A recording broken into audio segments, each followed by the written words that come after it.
Good evening, dear viewers. Good evening, Camnet family. Welcome you to National Matters on this lovely Monday evening.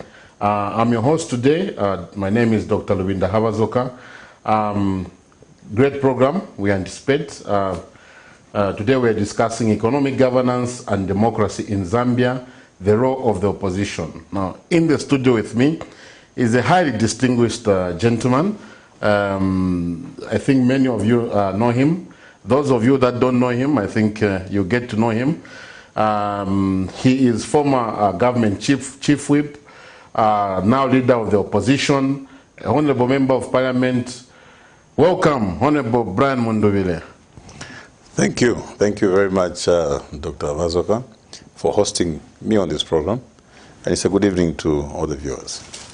Today is a special day for me because I've been on the other side of the interview for over 10 years now, and I get to be interviewed. And today is more like my debut as a host, and of course I'm very nervous, because today I'm going to be the one to run the show, and I think today is a very special day because you are the first that I'm interviewing, I think, in a series of some interviews that I'll do. When Pastor Chiluba is unavailable, there was the main host for this particular show. So today we just want to understand, you come with vast experience. I was reading your CV, quite impressive. But for those that don't know you, who is Honorable Brian MUNDUBILE? Well, Brian MUNDUBILE is a Zambian national, born and bred in Porokoso. Of course, educated through various education systems. I went to Kamwala Secondary School. After that, I went to the University of Zambia. I've been to Zambia Open University. I am an accountant and a lawyer by training. As a politician, it's been a long journey. I started participating in politics when I was very young. You may be interested to know that as far back as 1996, at the MMD convention, I was campaign manager for the late Dr. Remy Mushota, who was campaigning for chairperson for legal, a position that I held under Patriotic Front Party, and the foreign affairs at the same time. So he was contesting two positions in the Central Committee. They called it, or they didn't call it Central Committee, but it was Central Committee position. Yeah, so as far back as that, I've been participating in politics. I did a lot around 2008 under President Rupia Bwizanibanda. I was actually coordinating students. The likes of Antonio Mwanza, came under my tutelage. The new MP for Feira, Emmanuel Tembo. There was Ngambi. These were former presidents of Unzasu. So I have been doing a lot of underground politics and coordinating students, as it were. But of course, I came from a political family. My father was a freedom fighter, and he actually participated twice in parliamentary elections from Porokoso itself. He once competed against Wila Mungomba and Yunia Mwila. He lost both elections. And his wish was that before he died, he wanted one of his sons to become MP from Porokoso. So my brothers decided that I went first. Well, unfortunately, he died 6 months before. He died in February. I was first elected as MP from Porokoso in August of 2016. Yeah, so in brief, that is Brian MUNDUBILE. Of course, in terms of background, I have been a businessman the past 25 years, despite my credentials, professional credentials. I actually did more of business than anything. So besides politics, I've been a businessman for a very long time. So I'd like to take you back to, you've mentioned quite interesting, stories about politics under MMD. From the whole decade, the millennium, the beginning of the millennium, up to I think when I left Zambia, I left President Chiluba and came back when there was President Arabi. So the Manawasa president, I was just looking at the figures. I've never really experienced it to that effect. So, in your own opinion, how has politics evolved? Maybe let's take it from the Kaunda days. We used to have vigilantes during Kaunda. Then we had the cowboys, the Vakaponya, the Mshanga sellers, as we were calling them during the 90s. Then I think the 2000 we started having, cadres and a lot of youth involvement in politics, the Antonio Mwanzas. How has politics basically evolved in Zambia? Yes, I think as you've rightly pointed out, politics under a one-party state was a totally different ballgame.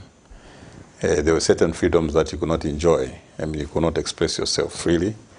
We were young then, and I think I remember maybe that was around 1991.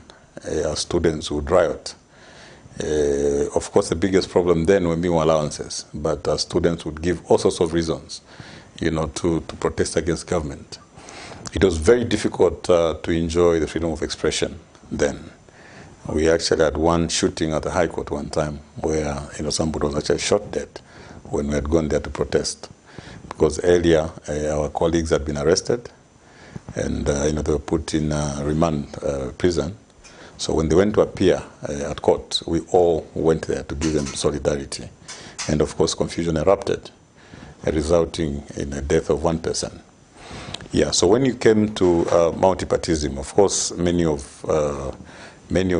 of us remember that change brought a lot of excitement, and obviously it was a very different political dispensation altogether, because now you had multi-party politics. You could belong to a political party of your choice. You could criticize government, and we also saw a shift. We saw young people coming into politics. Back then, if you went through the names, it was the old veterans that held on to positions. So we had new entrants coming in, and of course they created an impact. The likes of Dean Mungomba, if you remember, under Zadeko. My dear brother Derek Chitala then, those were young techs, and they brought in Kumbulas. They brought in a lot of energy into politics that actually motivated many other young politicians to come into politics. So it's been quite exciting, and like you were saying, we had vigilantes, cadres. The behavior maybe of the two may not be very different. Yeah, they could be operating under different systems, but pretty much we saw a lot of activity. The vigilantes had a lot of authority, because after all, you didn't even have that much freedom. For the cadres, yes, they've come in at a time that you also enjoy some level of freedom, to express yourself and to have a choice as to which political party you want to belong to. Moving from independence, of course, when we got independence, Saroy Welensky received a lot of criticism. He was a racist and all sorts of names, because we got independence. Then in 1991, we voted in MMD, and Kaunda was accused, I remember, of stealing about $7 billion. Kem Chiluba was also accused of stealing, I don't know how much amount of money that he has stashed, Zamtrop and all those things. And we saw his, suits being displayed, ties. Then, of course, President Manawasa, may he so rest in peace, was saved by death. Then came President Arabi, also went through the same process. President Sata, was saved by death. May he so rest in peace. Now we have President Lungu, and it's the same story. Does our politics, do we learn from the past, or are we going to see every president that lives being accused of? Which politics do we expect to see in the future, after you have analyzed what has been happening in the past? Yes, like you've rightly pointed out, Doc. I think there's a lot that we've learned insofar as police are concerned from other jurisdictions, but we've deliberately not wanted to adopt certain customs and conventions that are observed. In other areas, presidency is respected because being a president, as you can imagine, you are presiding over the affairs of 18 million Zambians. And many a time, as a president, you are meant to make decisions under very difficult circumstances, which circumstances may not be appreciated if somebody looks at your decision sometime in future. So when you look at other jurisdictions, they've respected office of president, or they've respected presidency because of sometimes the delicate balance that one has to go through in making decisions. And I think they've taken a broader view of moving on. You know, you must take a position that when this president, my predecessor, was making decisions, he made those decisions based on good faith, such that even when you think there was a mistake that was made, you must believe that maybe at the time he was making these decisions, the circumstances and you know, the factors that he considered at the time suited that particular outcome. So what we have seen, like you've catalogued, is that there's been some total disrespect of the office of the president or presidency by successive president. And I don't know why. Because clearly taking that route is very dangerous, because then you leave a precedent. It means that even when after you're gone, your successor may have to take that route. We have to be magnanimous and take a step where we begin to respect presidency. Being a leader, I may not have been in this position for a very long time. There are some lessons that I've drawn from it. You know, when you're a leader, the way you look at things changes completely. As a matter of fact, the first thing that comes to you is the best interest of the people that you lead. Doc, I'll tell you now, if you gave me $10,000 now, the first thing I'll think of are my people in the constituency. And yet I have a family, I've got children in university and everywhere else. And sometimes you ask yourself, why should it be like this? You know, but that comes naturally because one, you have this feeling of serving. To have become a leader in the first place is because you wanted to serve. And because you want to serve your people, you always think about the best for them. So even a president, I don't think that one would ascend to that high office and the first thing he thinks of is serving himself or serving his family. Examples are abound. Look at our past presidents. The alleged wealth that they stole, where was it? Dr. Kaunda, $7 billion, where was it? We only put him to rest a few months ago. Arabi, the wealth that he was alleged to have stolen, where was it? Yeah, so this continues, and I think that as Zambians, we need to get to a place where if we have been looking at other jurisdictions and looking at democratic systems, let's also look at how they look at these offices, like Office of the President, and begin to respect them so that they can also contribute to the development of the nation. Can you imagine, Doc, for instance, if there's a council that is created where the former presidents belong, and they're able to sit with the current president, okay, away in a private place somewhere, discussing the various challenges and being able to advise the current president of the do's and don'ts. So many a time we have seen president make mistakes, the new president make mistakes. You know, I'm a very good friend of President Kikwete, and one of these days when I went to visit him in Dar es Salaam, he came, the road was closed, he was in a convoy.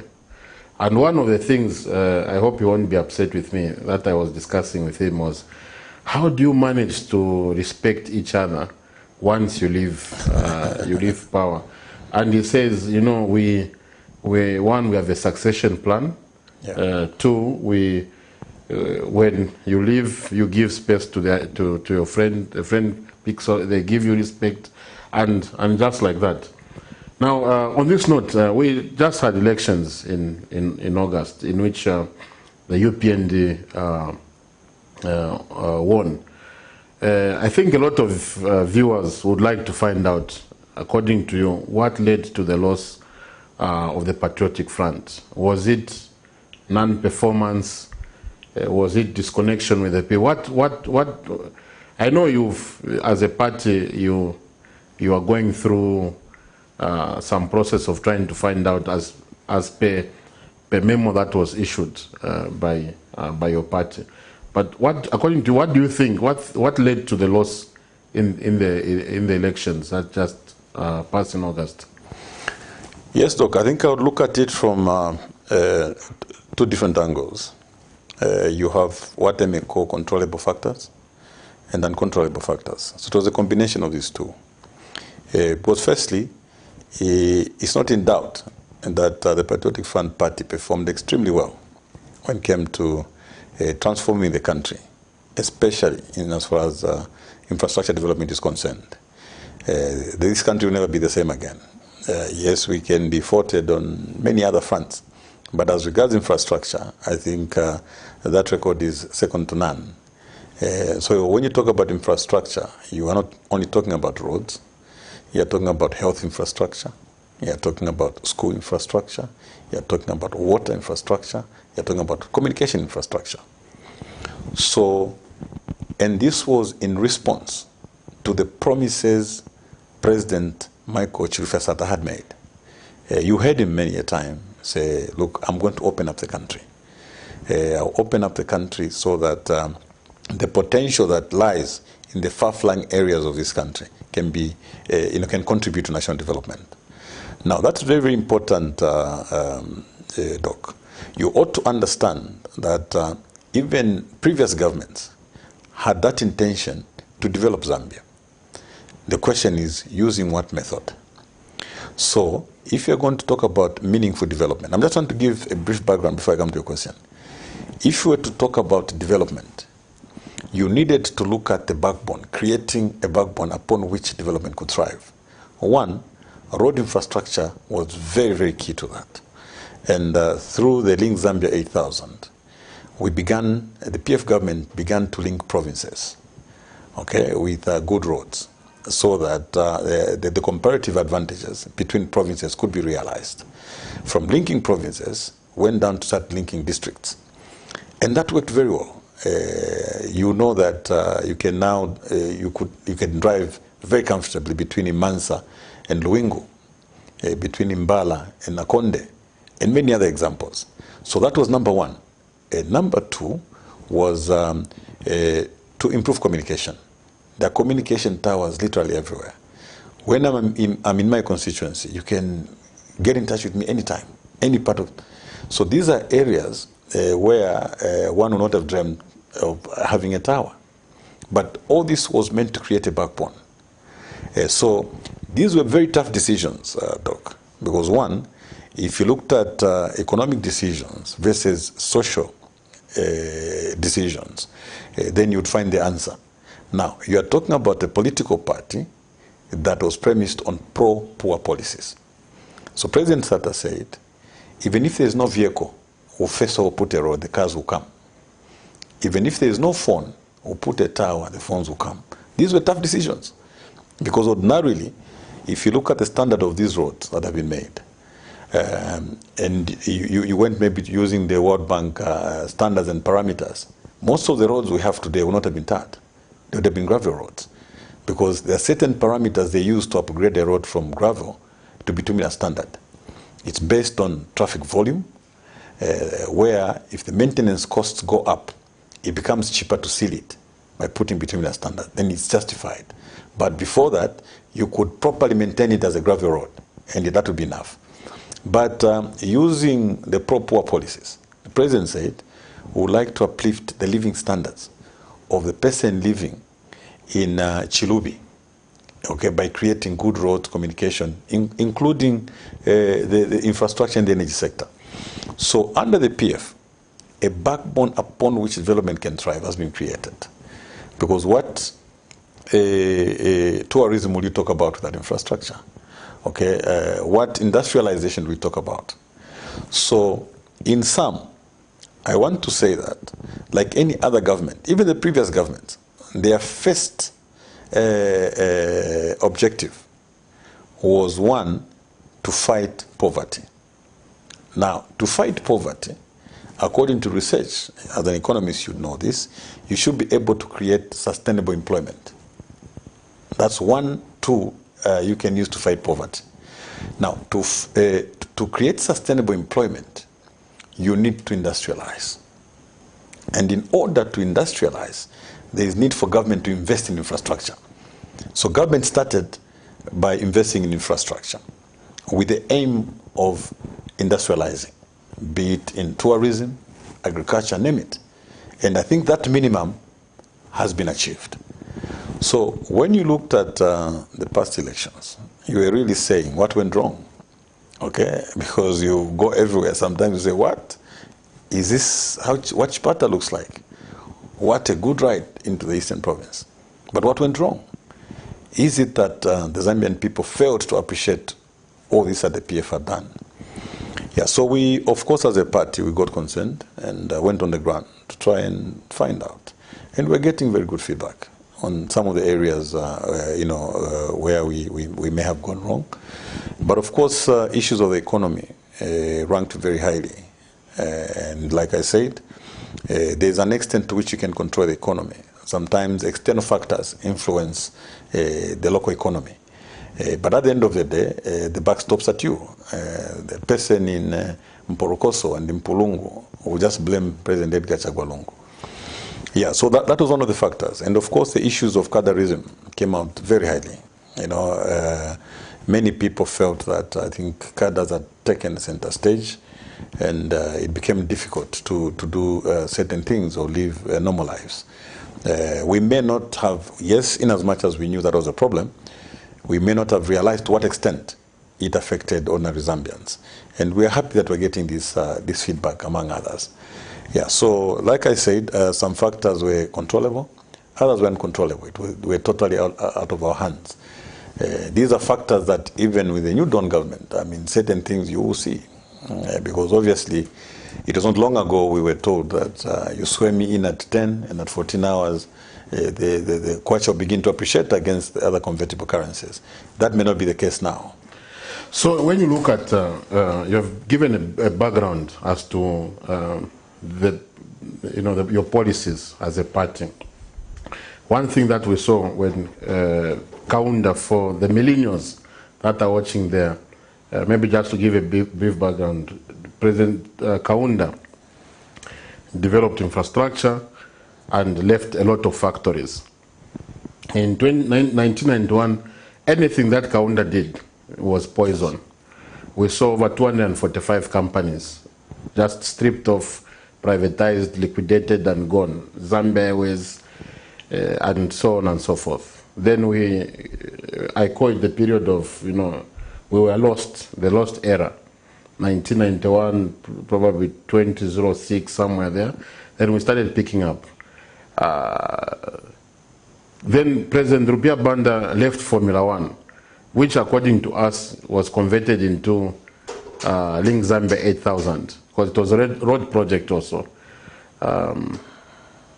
As the opposition in government, because you're also in government, you're in parliament, legislative arm, how are you going to work with the current government to ensure that probably we do not stop from where we were in terms of infrastructure development wise and some other projects that are needed?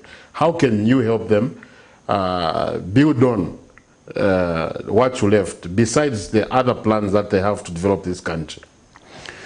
Yes, of course, one way, as the opposition party in parliament, we are there to provide checks and balances, but also provide alternative policy. An opposition political party is a government in waiting. So even on our end, remember we were campaigning based on our party manifesto, the 2021-2026 party manifesto. So most of the times when we are debating, you will hear us bring up alternative policy to remind our friends to say, yes, this is your proposal, but you may also wish to look at this. At that point, you are hoping that the executive will take kindly, to your proposal, be able to pick an idea or two. And that is why we must always promote continuity. Because remember, we have the new Dawn government in place now as the executive. It's in the best interest, my best interest, to make sure that they take the country to another level. They leave it better than they found it. So I'm not in parliament to oppose them to the extent that they can't function. In as much as I'll be aggressive on the floor, criticize, it's for the sake of Zambia, the sake of the Zambians, such that even as we bring up these criticisms, they must be able to think through, especially if it's done repeatedly. And we are speaking very passionately about something. It's because we don't want them to fail. Because when they fail, the country fails.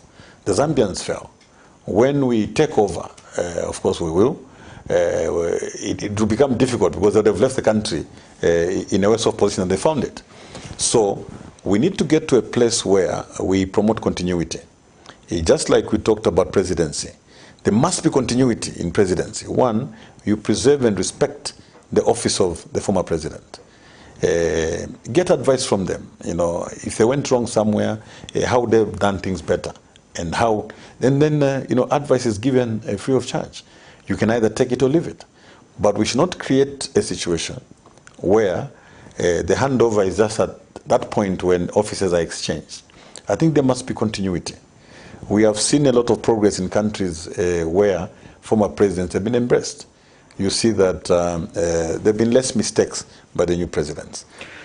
You said that you are waiting to take over as a opposition party in or government in waiting. The history of Zambia has shown that when a political party loses power, we saw that with UNIP, MMD is still there. I don't know whether they can bounce back or not. What makes you so confident that the PF might bounce back? And from what we have observed is that when UNIP lost, UNIP became the main party, but there were a lot of parties that sprang out of MMD, the Akashamba Tambik with Agenda for Zambia, Zadeco came up and all those things. But when you are looking at, we have a lot of political parties now. We have DP, NDC, two NDCs, we have, and if you look at UPND, there was consistency. They got huge numbers in their strongholds in 2001, 2006. They also still got huge numbers, 2011. So there's hope. Do you have hope that you can maintain your 1.8 and build on and actually win the elections? Yes, indeed. We have a lot of confidence at that. But firstly, I think our record speaks for itself in terms of infrastructure development and many other policies that we brought about. Because if you look at, for instance, the FISI program today, you will agree with me that farmers right across the country are very happy with the record that the PF left, consistently recording bumper harvest. Look at the record of social cash transfer. You will agree with me that the poor people right across the country are very happy with the numbers that have been receiving this social cash transfer. Infrastructure development, I've already talked about that. When you go, for instance, look at the education sector. For a very long time, I don't know about you, I grew up in a village. I didn't have a chance to go to nursery school, for instance. It was through the PF government that we introduced early childhood, meaning that a child in Mporokoso, in Chilubi, had access to early childhood education, and they'll be able to compete at the same level with a child in Kitwe who was privileged to go to a nursery school. So for those of us that grew up in the yesteryears, we're actually very fortunate to even make it to university because the starting line was not the same. Somebody started school when they were 4, went to preschool, and you actually went into class when you were 7. And you're expected to compete on the same platform at grade 7, at grade 9, and at grade 12. So these are some of the policies that our people are able to remember. You now can go in a village, at a village school, and find children learning computers. So that's our record. And of course, they're going to weight it against the record that our friend will have in the next 5 years. Coming to the UPND, we've seen their budget. What is your view? 40,000 civil servants to be employed, and the budget has grown 173. So what stopped the PF government from employing 40,000 new civil servants? Well, first of all, if you looked at the health sector, I think we employ 25,000. I may not have the numbers for the teachers and many other sectors. Now, for me, the starting point when looking at the budget, you see, it must relate, first of all, to the campaign promises. It must relate to their party manifesto. It must relate to the maiden speech the president made in Parliament. Now, there's one common thread through all this. He spoke so much about economic recovery, and the emphasis was going to be on job creation through economic recovery. So you need to look at that and then get the budget. Okay, how is the budget speaking to these pronouncements, for instance? So if the EPND government say they're going to provide free education, I want to tell you that from grade 1 to 7, education was free under PF. Even as we live in government, that was very free. And the fees from grade 8 to grade 12 were very low. I think, was it 150, 200 kwacha? We had substantially reduced those fees. So when free education was being talked about, and it's on record, President Hakainde said it will be free from grade 1 to tertiary education. That is very important. So when you look at 1 to 7, it's already free. If you look at between grade 8 and grade 12, it was very minimum. So the area where it really mattered was tertiary education. Has that budget spoken to that? The answer is no. Well, the Vice President mentioned in Parliament that they are going to introduce meal allowances for university-going students. Yes, I first of all want to respond to how we view the budget. Okay, that is one.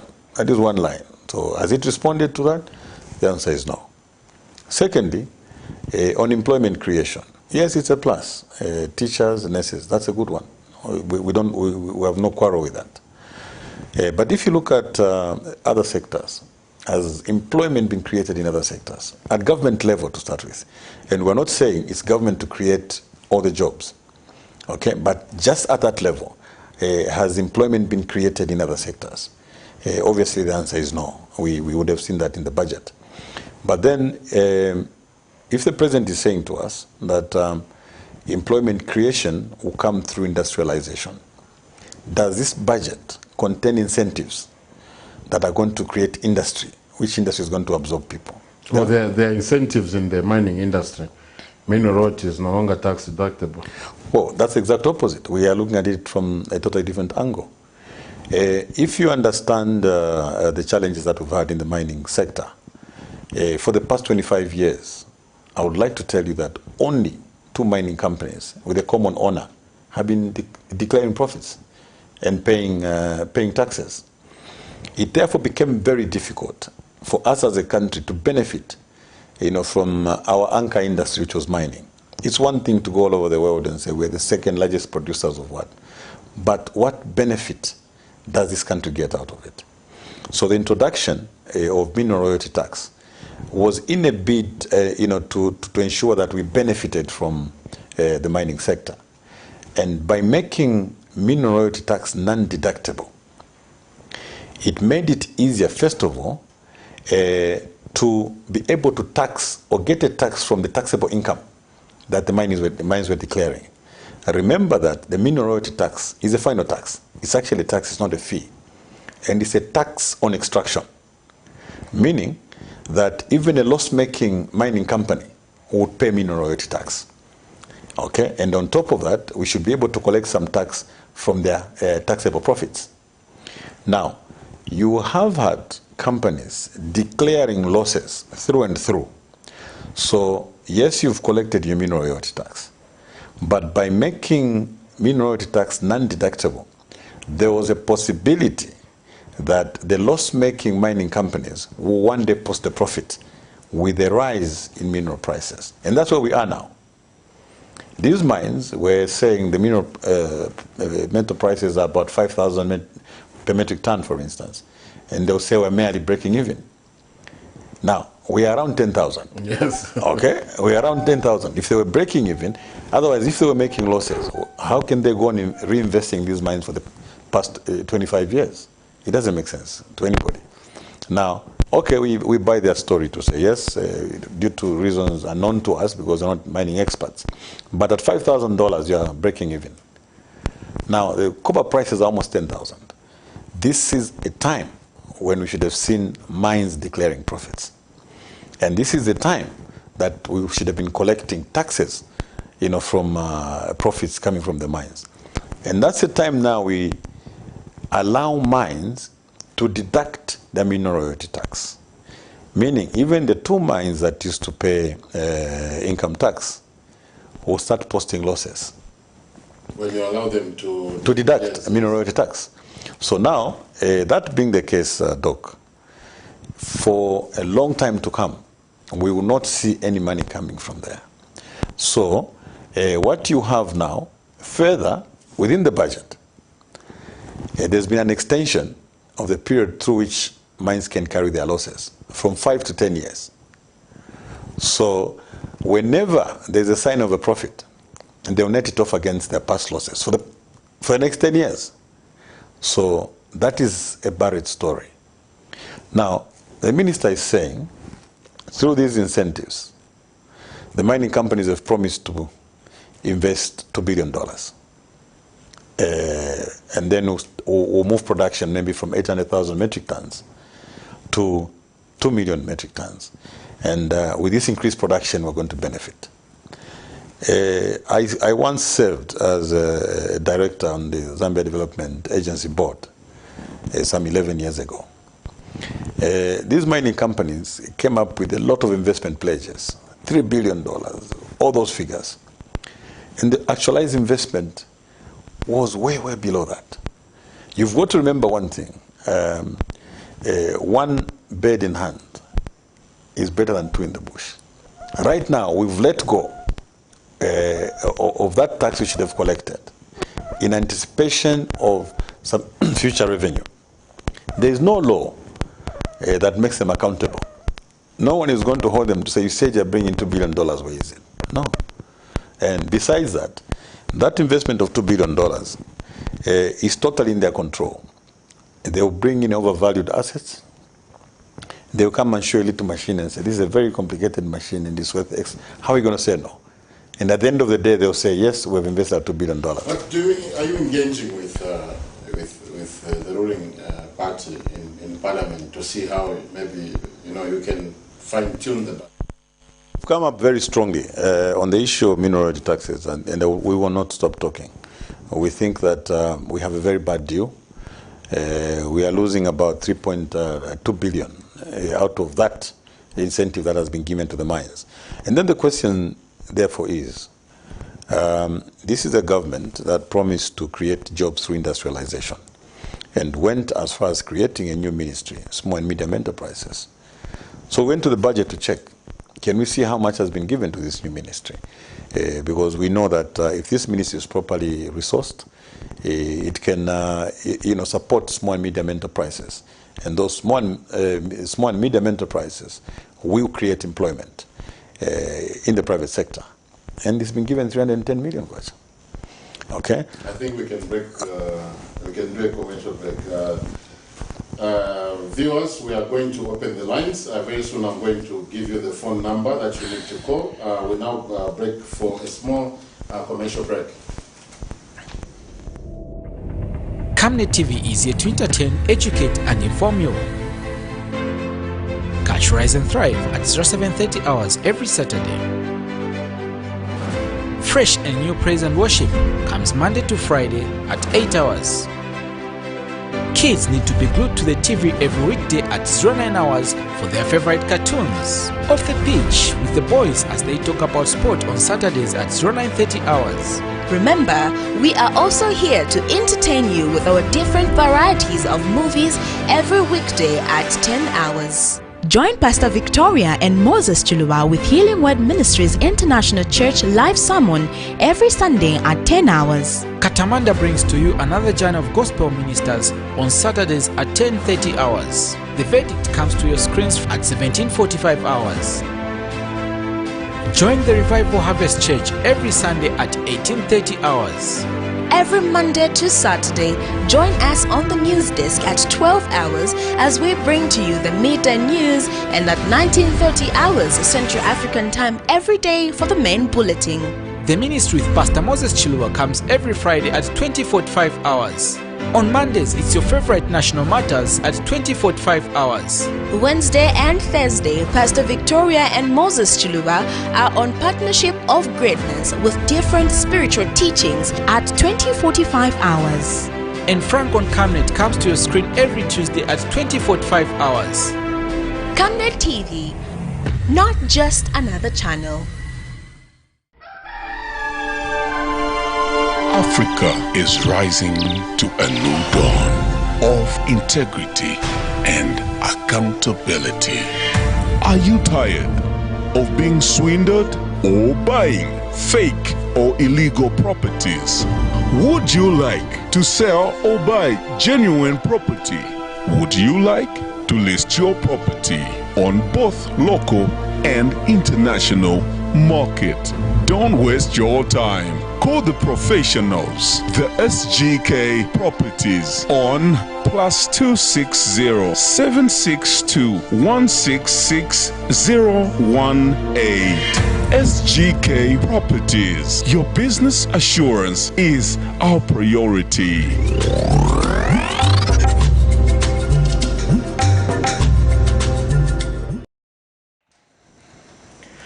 You're watching National Matters on Camnet TV, your TV, and today, don't be surprised, I'm the host, National Matters, Luvinda Havazoka, and I'm speaking with Honorable Brian MUNDUBILE.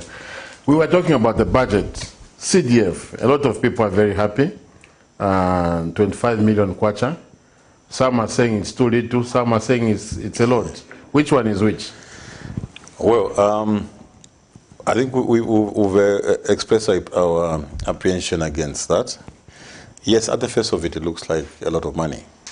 Remember that CDF just came in as a supplementary fund controlled by the Member of Parliament to be able to supplement other government functions and government programs within the constituency. So when the minister mentioned that he had increased to 25, we all jumped in excitement. Until he later mentioned that all other government functions collapsed into that amount. And then there came a problem, because it changed the entire complexion of what it should have been as CDF. And when he went further to say this was decentralization, we disagreed, because we have a decentralization policy. And if at all decentralization was going to be simplified to that extent, we think there's something wrong. And yes, the money seems to be a lot, but we want the government to do the right thing. You know that government development programs are run using national development programs. We've been implementing the 7th National Development Program. We're migrating to the 8th National Development Program. Those programs cascade all the way down up to the district through structures, starting with the National Development Coordinating Committee. At national level, you have the Provincial Development Coordinating Committee at provincial level, and you have the District Development Coordinating Committee. Now, these are all structured, meaning that the programs that were conceived at a national level are taken down to the district through a decentralization policy and program. That's how we would have wanted that money to move, because then that money was going to sit at district level and distributed through the structures to implement government programs. But if you give an MP whose structure is not amenable to all these structures, it moves straight from Ministry of Finance through local government down to the CDF committee. So the CDF committee makes decisions, of course, with the community through the what you call the ward development committees. Once the proposals have been approved, they are taken to the Council for Conveyancing, to the Minister of Local Government. And once approved, implemented to the Council. So the Council does not necessarily come in. You know, they just facilitate. Now, when that happens, what happens to the Department of Youth and Sport? Because they have no access to this money. It's up to the MP to look at the youths if he wanted to. What happens to the Department of Education and their programs? Because as far as the Minister of Finance is concerned, the money has been sent to the constituency. The money has been sent to the people. So what we are opposed to is the structure through which this is being implemented. And when you load all those programs from government, the money becomes way too little, to a point that I would have done far much better with my 1.6. Because then the government came in to spend on other programs. I'll give you a very practical example. An engineered gravel road today will go between 800,000 to 1.2 million kwacha per kilometer. So if I have a total of 200, 300 kilometers of road, I need to spend close to 300 million kwacha, even over a period of 5 years. But what I have now is 125. One, it's not enough to spend on all the road infrastructure before we even talk about health posts, before we talk about primary schools, before we talk about bursaries. Because now we are told bursaries will come from there. Local courts. Local courts and so on. So if you look at the Ministry of Community Development, they've got structures which they use for vetting as to who qualifies for bursary. But all those systems are now ignored. Because according to the minister, it's the ward itself to say, these people are eligible. I'm here to find... Are we not going to be seeing, for example, I'm looking at Kanyama, divided constituency, wards. I know how Zambia works. This thing will be done with a political lens. Of course. How, in this case, do we stop people from fighting? You have chosen people from one political party. For example, the PF will start it in Mansa, and the UPND will copy it and do it in Livingstone, and it spreads. How are we going to be? Yeah, it creates a lot of problems. That is just one of the problems. And there's an aspect of equity. Constituencies come in different sizes, geographical sizes, and population. The fact that government functions have now collapsed into that 25. There is a constituency in Ingawe with less than 3,000 people, 3,000 voters. At 2,000 voters and MPs in parliament. Okay? They're given the same 25 million with Chilubi. Okay? Chilubi, which has three parts, the island, mainland, and the swamps. Okay? They're expected to look after that huge population with those challenges on infrastructure, as it were. Now, how was it done previously? Government, through their national development plans, took care of most of this infrastructure. My 1.6, though it was given uniformly, the government would have taken care of the equity issues. They would have known Chilubi needs development at the island, mainland, and the swamps. So my 1.6 just comes in to fill the gap. But we're now being given the same amount, to spend in these constituencies. So 25 million, if it was CDF as it was before, was a lot of money, where it was left to the CDF committee and the MP to decide on the development, whilst government continued with other programs within the constituency. This will not be the case now, because all those functions collapse in that 25. We pick one call. We have a caller. Hello, good evening. Good evening, you are through to Camnet TV. Your name, please, and where you're calling from? Yes, okay, Tatule mfofo mulela ndachani na ndeni chitali enu?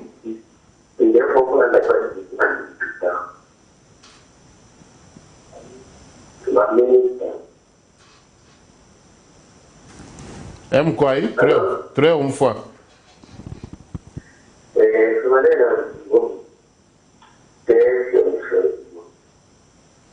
Mo bana nishna?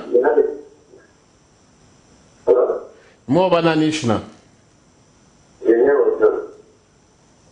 Jones?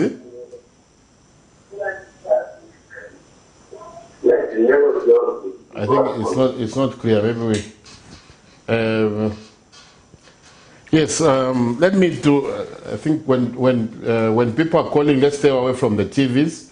We remove the volume so that we don't get feedback. The numbers to call are scrolling down your screen. You can call. And Honorable, let me bring you back to the politics and the atmosphere in the country. You know, when you go to social media, for example, it's impossible to read. You know, there's too much, you know, people, you know, insults and, you know, how can, I know politicians in the background are good friends. UPND, PF, you know, FDD, and everyone, friends, some of them are relatives, but why doesn't this friendliness, you know, show, you know, among his supporters? What may be wrong? What can you play to ensure that at least politics in Zambia is no longer toxic? It starts with the leaders. As leaders, we have a duty. Some pronouncements are unfortunate, where you hear the sitting president referring to citizens as cliques of thieves. Those are very strong sentiments, and I think as a head of state, you have to make measured statements, because what you say really goes out there. You may underrate the impact of such statements. I mean, if one says these are cliques of thieves, so that we have a call. Hello. Hello. Good evening. Your name and where you calling from? My name is Njekwa. Yes, Mr. Jekwa. Chimazo wanu Olwenda. Nishakiru na walo apira. Shangwe. Mwawombeni wa honorable. Mulifa wino bane? Wino shumkole. Litumeza hulu. Shangwe. I'm worried about the mining sector. As a country, we seem not to be getting it right. And the Honorable just said that for the past 10 years or so, the mines have not posted profits. I don't know why they let that thing going on for the past 10 years. So if we can just be serious with what we want to do as a country, why don't we endeavor on mining? I think it will help us. Bearing in mind that copper is a wasting asset, as you would call it for winter. Thank you. Thank you. Yes, that's a very valid contribution. My brother, I think one of the ways in which we can ensure that we benefit from these mines, there should be some mines run by Zambians. There should be mines run by government. Those will be control mines. Because if, for instance, the cost of mining goes up, the mines that we are running, okay, will confirm that. Because we can't surrender this entire industry in the hands of foreigners who are here for nothing else but profit. Okay, so given a chance with the tax, with the weak laws in place, weak policies, they will manipulate. We know that other countries that rely on mining, governments also control some mining activity, so that they're also aware, first of all, of the pricing, they're aware of the various challenges. And I don't subscribe to the thought that Zambians can't run mines. These mines were run by Zambians from time immemorial. And I just wanted to mention that the Honorable Minister of Finance mentioned that Mopani, and I don't want to talk about KCM because it's in court, Mopani is in a mess. And also maybe I extend it to Indeni. The sale of, I don't know whether it will be partial privatization full privatization. What is your stance on Mopani and? First of all, this whole thing of privatization, Doc, I think we have to relook at it. We were convinced back in the day that governments can't run business due to inefficiencies and so on. But China has proved us wrong. Almost all these companies you see here, construction companies, are state companies. Others are run by councils, and they're here doing business. So with the right systems, with the right policies, government can run a business. So as Zambians, we should resist the temptation of wanting to privatize anything that we think that is not working. Can we find a system? Can we get the expertise that can get it right? Because if we sell Indeni, for instance, the people who are buying it with the intention of making it work. Why can't we get that mindset, to come and work for us, to make Indeni work so that we profit from it? So Mopani is under our control. Mopani has posted profits and declared profits, dividends to government. I therefore will not agree that it's in a mess. If it's in a mess, can we find people who are coming to make it work? So these mines will rest on a deposit. The only question will be, is there enough deposit at this particular mine? If we are looking for additional capital, yes, maybe we can invite partners to come in, but we also must have some level of control. That is the only way we are going to criticize the other mines that aren't declaring profits, as it were. You are a lawyer and leader of the opposition in Parliament. We've seen a number of raids done on people's homes, 24 hours during the day, various searches by security wings. And I'll continue. Let's just pick up this phone call. Hello? Hello, good evening. Your name and where you're calling from? Alan. Alan, yes, go ahead. Yes, good evening. Hello. Good evening. Good evening, Honorable. Good evening, Alan. Yes, that is going to because everyone is saluted acquired for those open. How do you 5 million? I think we lost that one. We can't get what you're calling saying. So we've seen a lot of raids on former ministers and people that were working in the previous government. At the moment, the former Minister of Defense, I don't know whether he's still detained in Lusaka or he has been taken to Mulovezi or is it Shesheke, I'm not very sure. Are we going to be seeing these things, every time the government change? Maybe we can strengthen the institutions now so that they can work in real time? Yes, and I think that is really the way to go. I don't believe that the police at the time were unable to move because they were worried for their jobs and so on. We had ministers like Dr. Chilufya, Honorable Chitotela, arrested and prosecuted, taken to court during that time. That was a clear sign that President Lungu allowed, for the rule of law. Now, when we see these raids that we are seeing now, it's really unfortunate. And what is even most unfortunate was that before these raids started, His Excellency the President, Hakainde Hichilema, had made a statement that worried us, an unsolicited statement, where he says this fight will not be tribal. That it should not be said by a president. First of all, what was he referring to? Was he privy to some list that was going to be followed? Because after he makes that statement, and then you see all these raids, it brings a lot of suspicion. It creates a lot of questions around that. Yeah, so for me, I think that as a nation, we must heal and begin to move forward.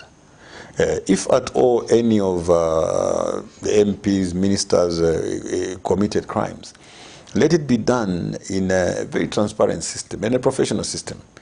It will not be done in a transparent or professional system where a president says it will not be tribal.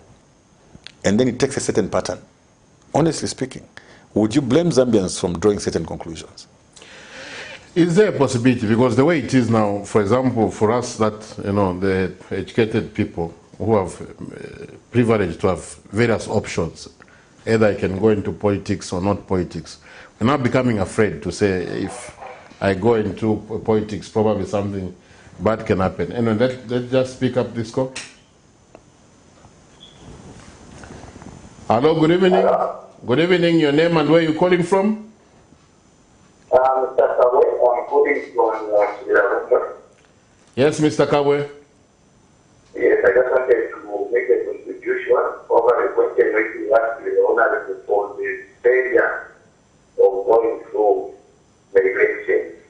Yes. I would like to thank the minister for the honorable to say the proof that they have already identified why they failed because of capitalism and the challenges of the economy, which is very true.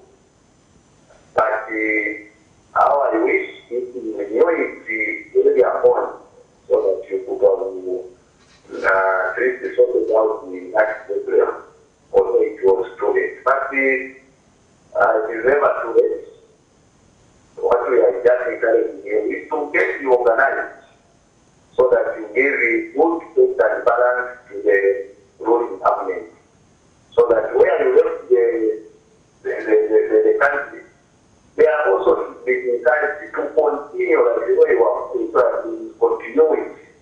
Because what you are interested in is to build Zambia so that the Zambia can be changed from where it was independence up to where we can feel now to say, yes, now, this is Zambia which we want it to be. Thank you very much. Thank you very much. Yes. Sober contribution from a gentleman. Yes. No, thank you. Thank you for your kind words. Yes, I think we're at a place where we have to face the truth. If we think we went wrong somewhere, we have to come clean and apologize to the Zambian people. Colleagues, yes, we did certain things right, and certain things escaped our watchful eye. And as a result of that, we are ready to make amends. The beauty about it is that, like I said, our record is there. They know what PF is capable of doing, especially when it comes to pro-poor policies. We are hoping that the new government will take care of the poor, because that is what our forte was as a party. We uplifted the living standards of people. Life in a village today is not the same. The past 10 years, there was a complete transformation. If you go to villages in far-flung areas and picked up children from there, you will not be able to distinguish them from the ones that are living in towns. One, because they've got access to power through rural electrification programs. Okay, they've got access to computers. The children in villages are speaking English at the age of 5. We started speaking English at the age of 8, maybe 10, So the people remember this, and I think that it is very, very important going forward. Now, answering your question, yes, so what we want as a country must heal. These targeted arrests will not take us anywhere.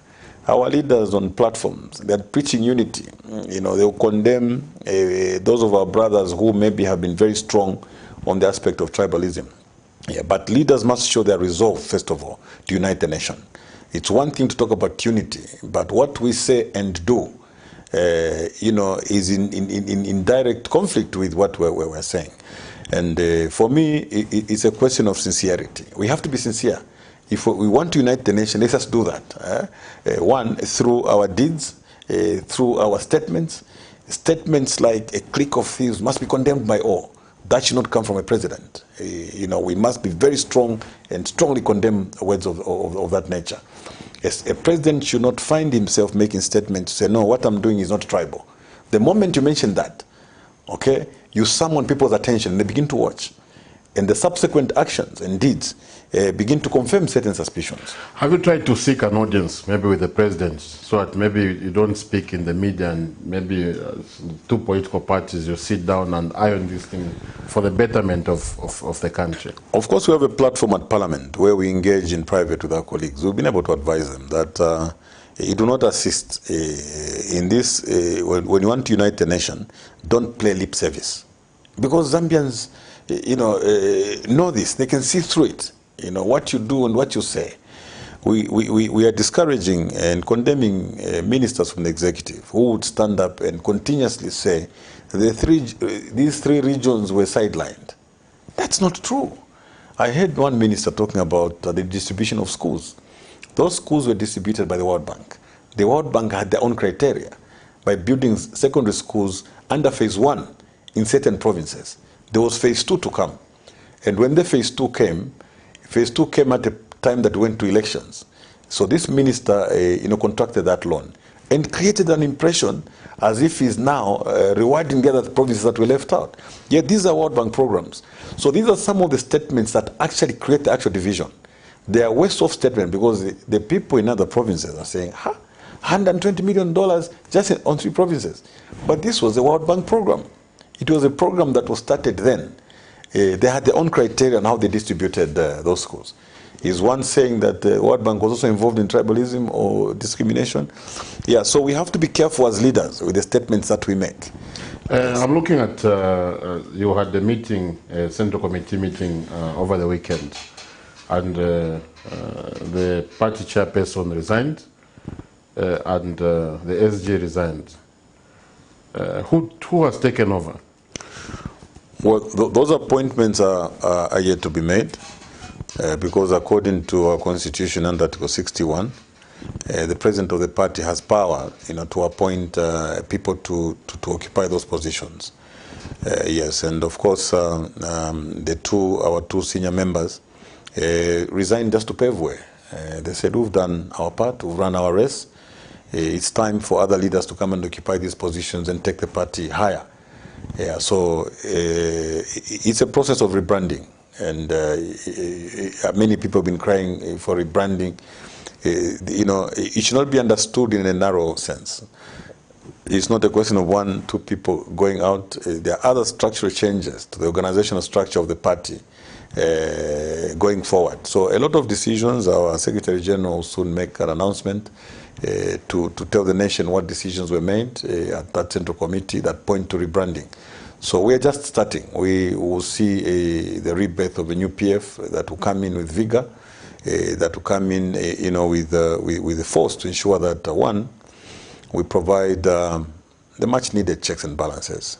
We provide alternative policy, and also make our friends to account, so that, 1, if they tell this nation that they'll create an environment where every Zambian will be free, it will just be just that. Because tell me, Doc, are the Zambians free right now?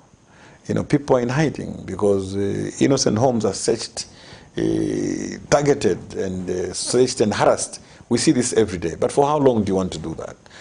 The police, we're appealing to Inspector General of Police. Act professionally. You are in that seat to advise the principals as to the do's and don'ts. You should not create an atmosphere where Zambians are insecure. They are not free. If they can't be free in this country, where would they ever be free? Yeah. For those that involve, committed offenses, let the arrests and the entire processes be done professionally, without targeting individuals, harassing individuals, or because maybe 1 or 2 of your members went through similar treatment. The president, at his first speech, first address to the nation at his house, before he came to parliament, he was saying, we will not be like them. We will not harass innocent Zambians. He made a lot of statements, something that pleased a lot of Zambians. But what are we seeing now? Is he living by those statements? Maybe it's overzealous officers. The president might be innocent. I don't want to believe that the president is running a dysfunctional government where things that are happening within his government he's not aware. He has ears and eyes everywhere. If it happens once, Chitotela is arrested with Chilango on the same day, Kalalwe Mukosa on the other side, Chanda Remember Mtale is arrested, Honorable Chisopa is arrested, and on flimsy charges. Remember, maybe let me make this point, it's very, very important.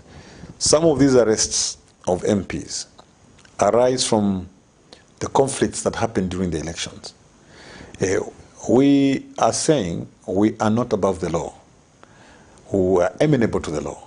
And as lawmakers ourselves, we want to, first of all,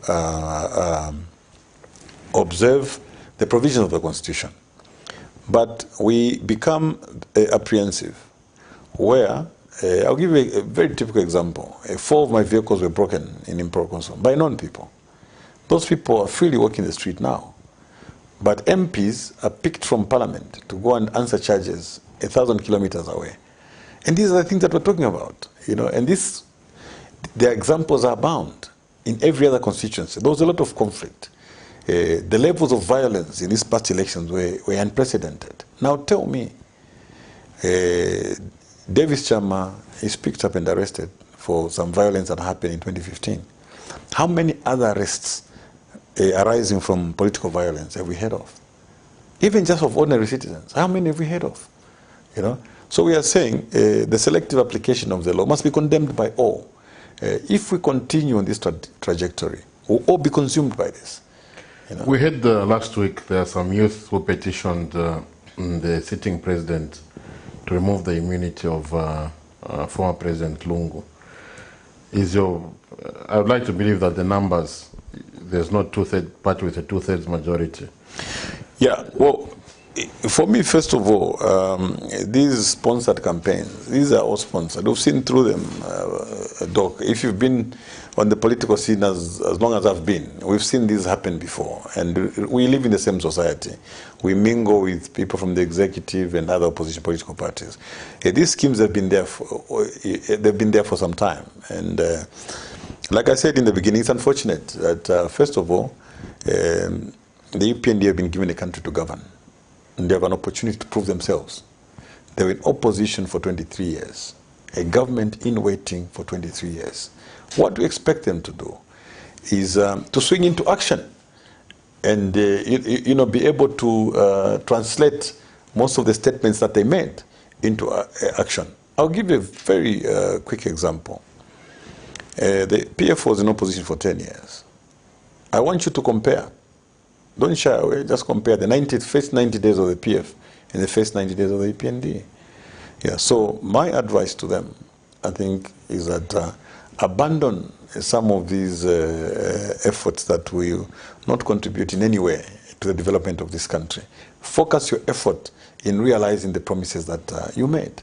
I think the Zambians are very expectant. You know, if you look at the expectation gap between what government promised and what has happened, it's so wide. You know, and we should not shy away from that. So maybe it's possible that the UPND was overrated, because one would argue that maybe the disappointments are coming in too early. Okay? But remember, when the president was making pronouncements, he said, when I'm sworn in the morning at 14 hours, you can't blame people for, he says, when I'm sworn in, I'll sell the jet. Okay? He was sworn in 3 months ago. You know, when I'm sworn in, we'll make education free from primary to university. Are you sure you want to blame the people that... But they still have 4 years. No, first of all, I want to address the issue of people expectant for them to perform in a short space of time. If somebody says to you, 10 hours is swear me in, 14 hours this will change, and he asks you that question 3 months later, would you call them impatient? You know, if you said, the moment I'm sworn in, I'll make a pronouncement that education will be free from grade 1 to grade 12. And after the budget is presented, you realize one category of pupils or learners is not included. And the question, would you say they're in a hurry? Yeah, so I think that, one, even for me, some of those promises I knew were not practical. But we needed statements to come from the head of state. Let me check if we have some messages that we can read out. The first one is, sir, it's like you were not living in Zambia for the last 9 years. PF was hell. Ask the Zambians, let's be honest. They are not targeted. They were not targeted there. Was so much lawlessness. Let's tell the truth. MK Chama, Luansha. Next one. What made PF lose in the election is that they neglected civil servants. That is why they brought debt swap, which was too late. Next one. We were harassed by PF cadres, but we now can move in the streets of our country freely. So maybe the last one, you know, every Zambian must be able to move freely. He's saying they were harassed by PF cadres, but they're now moving in the street freely. Are PF cadres moving freely? Are PF cadres moving freely? That's the question. You know, are PF cadres moving freely? The earlier question that PF neglected civil servants. Yes, that's your opinion, my brother, but I'll take you back to 2012. When the PF came into power, the first thing they did, they increased civil servant salaries by 100%, in some cases up to 300% for the low-earning brackets. At the same time, at that time, increased the tax-free exempt threshold from about 1,000 to 3,000, putting more money in the pocket. So if you remember that, you will realize that today, a civil servant, if you go to a primary school, the car park is full. Secondary school, the car park is full. Police station, the car park is full. If you lived in the past like I did, it was very, very unusual to find a teacher driving. It was under the PF that the teachers have built houses and they're driving. And I don't want to believe that they built those houses out of corruption. No, it was because, you know, the conditions of service changed. The takeaway pay increased. That's how come they were able to go to a financial institution and borrow. So on the issue of civil servants, I can just take you back. Go before the PF came into power. How many teachers drove? How many police officers drove? And so on and so forth. So yes, they could not have been given everything. But I think when you compare the civil servants of the pre and the post-PF, you will agree with me that a number of civil servants were able to live comfortable lives. Remember, these were professionals who in the past were you just find them walking and roaming, you know, the street, really. Yeah, so those are some of the areas that we may just forget because it's been 10 years.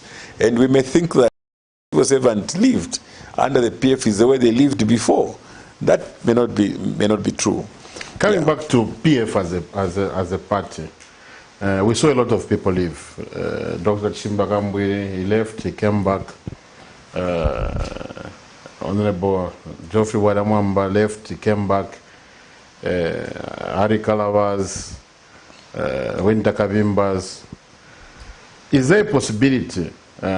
You know, I read a lot of social media. Some are saying the rebranding, either PF will go on as PF itself, or they'll create another vessel where all of them will jump in and at the last minute and move forward. Are these scenarios correct or wrong? Are you quoting the lieutenant, the comrades that left to come back to join with you in the struggle, or how is the rebranding going? Well, of course, political alliances are common. Just like the UPND, they went into government in a political alliance. And as politicians, when you have common ideologies, you always want to come together for a common cause. The question is, how do you want to come together? There are different options. You know, there could be colleagues who would say, no, I want to maintain my political party, but we can work together. Or I want to abandon my political party to come and join. Remember, PF is a very big family. And, you know, if you had attended the memorial service for the late President Sata, you know, it was so beautiful. Because you had all old members, you know, coming as one big family. You had likes of Guy Scott, Dr. Guy Scott coming in, Winter Kavimba walking in, Dr. Chimbakambwiri walking in, Mama Inonge was there, President Edgar Chagolungu was there, eminent figures like Judge Ngoma, you know. So you realize that this is one big family, you know, that for a common purpose can come together, you know, and look at each other as brothers and sisters. There's nothing wrong with political adventure, as I may want to call it. people may have started together and maybe decide to explore options. But there comes a time when there's realization that maybe we're duplicating work. We have one objective, we have one ideology, because if one belongs to the PF family at some point, the possibilities of coming back directly into the party or to come and work with the party are high, because they shared one common ideology. And that is one of serving the poor, looking at the interests of the poor Zambians. Yeah, so going forward, what I see is that on one hand, there will be political alliances, without doubt. But at the same time, old members will be encouraged to come back and rejoin the party going forward. For the first time, we haven't we've seen a lot of defections from a losing party to, to the winning party. Is it because UPND is not admitting new members, or PF members are loyal? Well, first of all, the loss came as a shock. Yeah, and the members of the party, when you talk to them and interview them, they still believe in the ideals of the party. They still believe that the party can bounce back to power. But like I said earlier, we took stock of what may have been our mistakes, through a program that we've been undertaking the past 2 months. And indications are there. I've said some of the reasons. And I'm happy that somebody somewhere agreed with me to say, yes, that is true. You had a very good record in many other areas, but maybe the economy let you down, maybe cadarism let you down, and so on. So we are ready to make amends. We are ready to correct these things and begin to move forward. Out of 10, so far, 90 days UPND government in government. How do you rate them? 10 good, 10 excellent, 0. No. Of course, you can't rate them at 0. I think the pronouncements to do with cadarism was a huge score. That was a good one. And naturally, when a new government takes over, there are some soft projects that you expect them to do. Yeah, but I'll be exaggerating if I gave them 5. 3, 4 out of 10, maybe a fair mark. Next president, PF, are you available? Well, first of all, our constitution in Article 52 provides for how a president of the party is chosen, and that is through a convention. Yeah, so we are going for a convention in June, and of course, as members of the party, you're receiving calls from members and supporters. No, you can do it, and you can do it, and so on. I asked you this question because when I was doing my research on you, yes, sir. There are a lot of calls that you make yourself. Yeah, the most important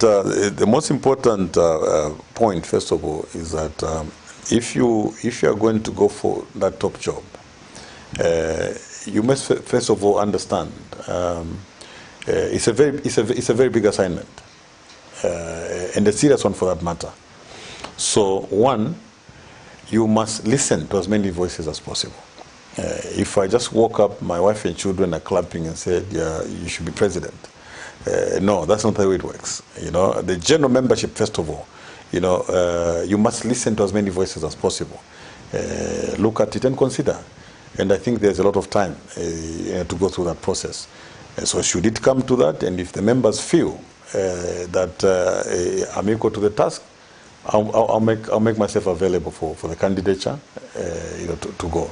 So we'll cross the bridge when we get there. Your last remarks, Honorable, to the Zambian people, to your members that are scared for their jobs out there, to the members that feel disappointed they lost elections, to the ruling party members, to Zambians in general. Your last remarks. Yes, I'll start with the civil servants. The civil servants serve government of the day. And the good civil servants who work religiously to implement government policy. It's therefore wrong for those loyal civil servants to be perceived to have been political because they served their government with loyalty and diligence. That is very wrong. And many of them are living in fear for their jobs because they serve the government of the day diligently. You have another category of civil servants who were political from the beginning. Yeah. So now, here's the distinction, Doc. Even under the New Dawn government, all those civil servants, even if they have a different affiliation in terms of political parties, it should not manifest at the place of work, because then they will not be able to effectively and efficiently implement government programs. They will instead frustrate. So the reason why people are fired or dismissed on those reasons is basically for incompetence. They may be doing it to frustrate the programs, and their superiors take it to be incompetence and dismiss them. Or if they are overtly supporting a different political party, it becomes a danger, because then they'll not be able to implement a government policy effectively. So civil servants must desist, from openly supporting political parties. And at the same time, those that are serving the government of the day must be able to do that diligently without fearing the next government. To say, when the next government comes in, they'll call me a cadre. And these are some of the calls that you see. Somebody rose on the floor and said, fire the managing director for ZESCO. That's why there's load shedding, because he was a cadre. Who says he was a cadre? He was simply serving government of the day. Yeah. And when you have a circular, for instance, going around saying all those that were fired for political reasons, please reapply, how would you know? How would you know why this particular person was fired? Now, what does that do to the civil servants who are serving? Okay? So they now have to openly show support to a particular political party to save themselves. And then you would have brought politics in the civil service. By the mere fact that somebody was appointed by a minister who was from a political party in the past government does not make them a cadre. They may have been hired. They were hired based on their competences and expertise. So we have to rise above that and not victimize innocent families. Remember, the UPND got 2.8 million votes. Those votes came from families of the same civil servants that are being victimized, some of them. Because otherwise, how would you account for that number? Yeah, so I'm happy that Her Honor the Vice President was magnanimous in her response on the floor of Parliament. She said, we will not be that careless. We will take our time. And if somebody was overtly political, yes, but not people who are just discharging their functions under instructions, Yeah, so my last words are that, one, President Daka India has promised that every Zambian will live freely. Inspector General of Police, take that instruction seriously and ensure that you provide an environment that is peaceful for every Zambian. Secondly, for the civil service, continue discharging your functions in implementing government work. And lastly, I want to talk about unity. If we're going to foster unity, let it start from the leaders, not what we are seeing now. It leaves much to be desired. The use of the word cliques, a clique of thieves, is unfortunate. Yeah, because why isn't this announcement being announced by somebody who has arrested that thief? Why isn't it coming from anti-corruption out of an arrest of this corrupt person against whom they have evidence? It can't come from the head of state. You remember that we have statutory instrument 1123, which moves the SEC, DEC, and all these under the president. Now, if the president himself is going to come out and start calling people thieves, tell me how SEC is going to behave. We will have another typical case of Chitaluchilufia, because the president has said so. If the president has called you a thief, that's instructive to the investigative wings. Yeah. So we were objecting to the transfer of those functions under the president for these reasons, because when the president makes these pronouncements, it puts these institutions under pressure, and they begin to act unethically to try and prove a point. One, it may be for the show by embarrassing innocent citizens, so that it shows that they're in operation. These functions can be carried out professionally and quietly whilst government is implementing other government programs, but it should not be turned into a show, where the head of state makes these big pronouncements and then these institutions are forced to swing into action, causing embarrassment and distress to families that are being victimized through these processes. Honorable Mundubiile, it was a pleasure chatting with you. I think the viewers are not disappointed. Keep watching CAMNET. Thank you very much. I was today's host, Lubinda Havazoka, National Matters. See you next time. Thank you.